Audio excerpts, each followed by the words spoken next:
The first ever Northern Games began on Friday, the 3rd of May, at the Trafford Metrovix in Manchester, with more than 400 children from 31 schools, as far apart as Yorkshire, Scotland and of course Lancashire. The big winners on day one were from Coatbridge in Glasgow, winning the cup. The day has been phenomenal. We started at 6 a.m. this morning in Coatbridge, journey down, and the children have had an absolute ball today. It's been brilliant. We have Joe Bradley, who supports all the Gaelic football within Coatbridge, and a really big game, really well thought of in Coatbridge. Joe came to all the schools within the local area, asked who was interested, and St Patrick's was one of the schools. So here we are, the champions here. Well done, Mia. Brilliant day so far. Obviously we do Gaelic football in school, and we have for the last 3 years, and this, has been like a culmination of like 2 or 3 years work, where Andrew Kane, who's come in to do coaching within the school, has been at us to attend, and because he's been coming in coaching quite well and doing a fantastic job, we brought 2 teams up today. Been lots of fun, good to see the other teams up to a good standard as well, and we've brought 2 teams, as I said, up from St Benedict's and Warrington, and the kids have loved it. Girls involved, children involved, playing it in a lovely manner, and sports personship has been absolutely fantastic to get involved, and really looking forward to later on into the latter stages and the presentations, if that makes sense.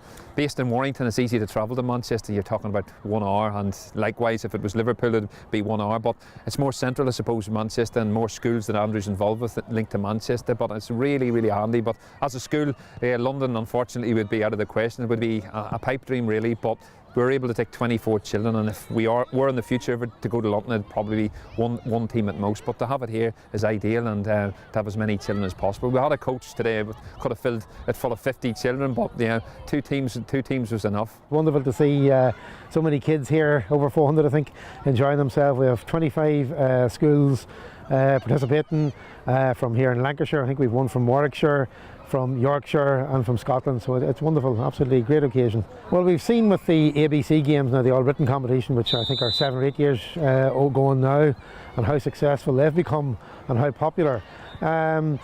But geographically, London, is a bit out of the way for some of the teams. So I think this is something that can complement the ABC Games moving forward. And I think it's good that the north of England and Scotland, have their opportunity to come to these games. So these are the first Northern Games, and I think, judging by today, I think it's got great potential. And hopefully, like the ABCs, it'll become a permanent fixture. My name's Shane Goldrick. I'm calling here today with Blessed Thomas Holford School in Altrincham, so we've got Year 7 team and Year 8 team down here today. My club is St Lawrence's in Lancashire, and I've also represented the county, so it's fantastic really. Myself and Andy have been working for the last few years. I've been dying to get a school team out, but as you can see the organisation here and the amount of kids, I think there's 500 kids down, and it's superb for Gaelic football.